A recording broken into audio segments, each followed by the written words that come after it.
The next up on our list is Super Albatross, which is a somewhat unique game so far for the PC Engine CD in that it's a golf game.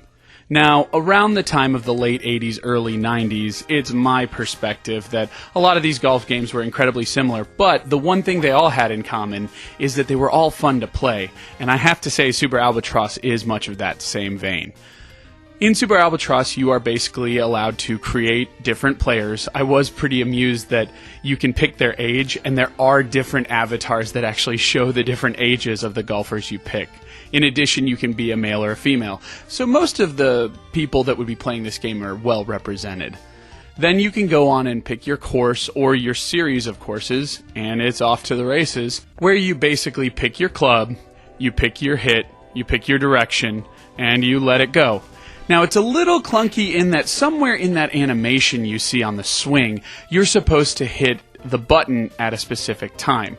Whether the swing animation's really fast or there's a delay in the input, I played this on both a console and an emulator, saw no difference, or if it's just a facet of the game that's in the instruction manual that I'm not aware of, one way or the other, I had a hard time nailing exactly how to hit my swings the way I wanted them. That doesn't mean I didn't have any fun, though. In playing the game for more than an hour, I played through an entire round of 18 holes. I managed to do okay, starting off at a 9-hit initial hole, and eventually getting a bogey. So that's a step in the right direction. With enough time, I feel confident that I could enjoy this game. This is also significant because it's a Japanese game that is pretty much perfectly playable for American audiences. Any of the important stats, it all uses American characters, so you should have no problem navigating the screens after a couple of initial attempts. This is also another thing that is very indicative of the PC Engine CD, in that the controller only has 2 buttons, so there's not a whole lot of guesswork involved in figuring out the layout. Now, Super Albatross is a fun game that can be enjoyed by pretty much anyone from any region. The one significant factor, though, that does harm it, much more so than many of the golf games of this time that I do appreciate, is that it is single-player only.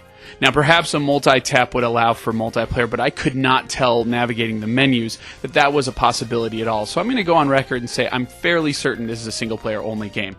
That really knocks it down a few points because being able to play this in 2-player is really what the draw was for me as a child.